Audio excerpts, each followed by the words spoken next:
Hello दोस्तों, जय श्री कृष्णा, जय राधे राधे। बहुत समय पहले की बात है। एक राजा अपनी इकलौती बेटी के साथ रहता था। छोटी राजकुमारी और मंत्री की बेटी एक साथ खेलते थे और अपनी शिक्षा के लिए एक ही गुरु के पास जाते थे। गुरु हमेशा राजकुमारी को आशीर्वाद देते थे कि वह एक मुर्दे से विवाह करेगी।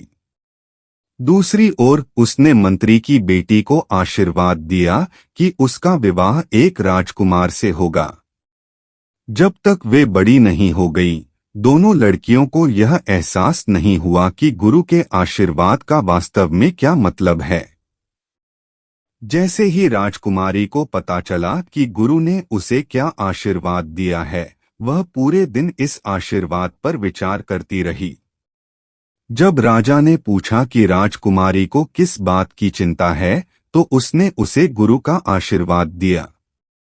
राजा, जो गुरु को बहुत आदर देता था, जानता था कि उसे उनके शब्दों का पालन करना होगा।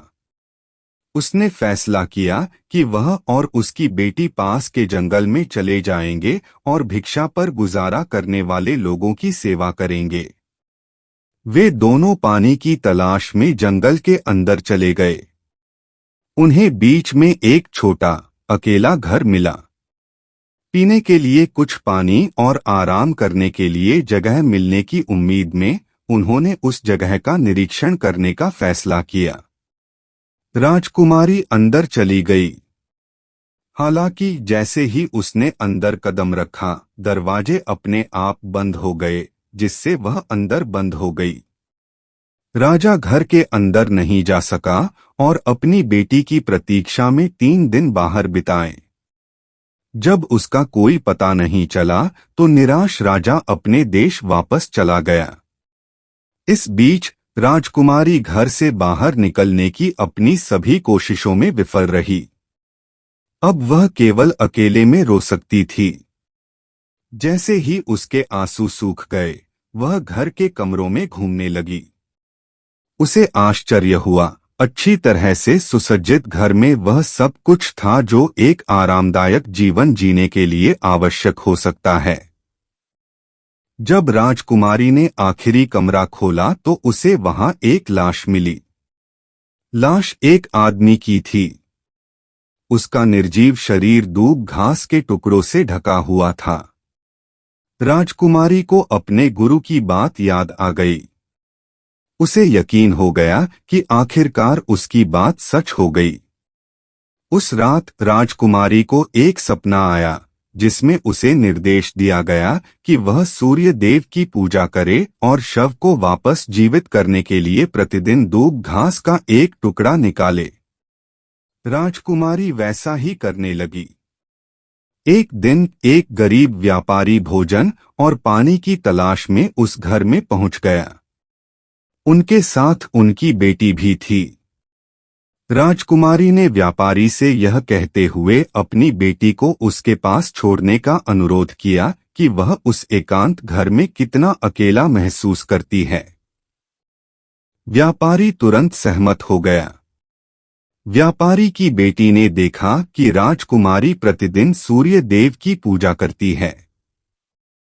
उसने राजकुमारी से पूछा कि उसने ऐसा क्यों किया। राजकुमारी ने उसे बताया कि जब वह दूब घास का आखिरी टुकड़ा हटाएगी तो लाश वापस आ जाएगी और वे शादी कर लेंगे।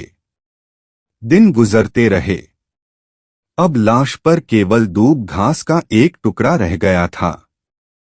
व्यापारी की बेटी उस अवसर का भरपूर लाभ उठाना चाहती थी।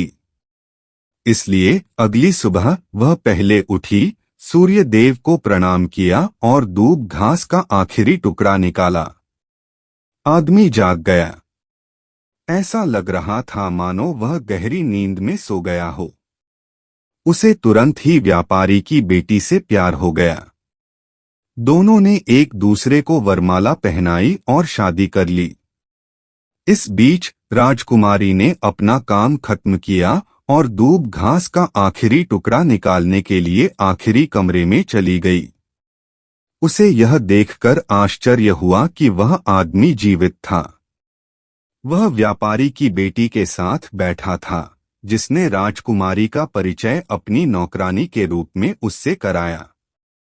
कुछ दिनों बाद जब वह आदमी शहर गया तो उसने उन दोनों से पूछा कि वे उनसे क्या चाहते हैं। व्यापारी की बेटी ने मिठाइयाँ, पोशाकें और लाल चूड़ियाँ मांगी। दूसरी ओर राजकुमारी ने उससे अपने लिए एक मैना पक्षी लाने को कहा।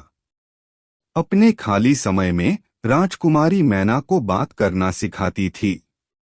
उसने अपनी कहानी पक्षी से बताई। जब उसे इस बात का पता चला तो व्यापारी की बेटी ने पक्षी से छुटकारा पाने का फैसला किया।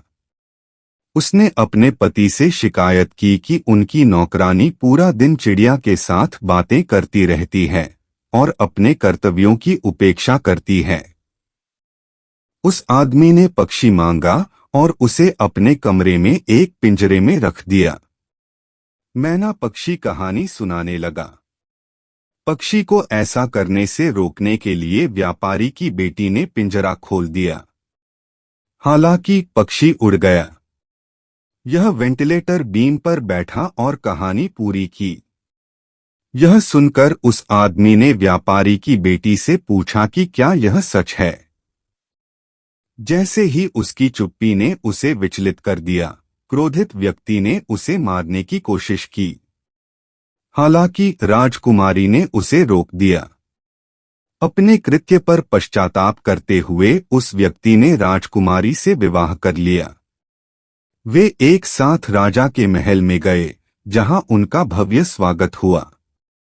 साथियों, ऐसे ही और नई नई कहानी हम आपके लिए रोज लेकर आते हैं। अगर अभी तक आपने हमारा YouTube चैनल सब्सक्राइब नहीं किया है तो वीडियो को लाइक करें और चैनल को सब्सक्राइब करें और साथ में घंटी के बटन को दबा दें।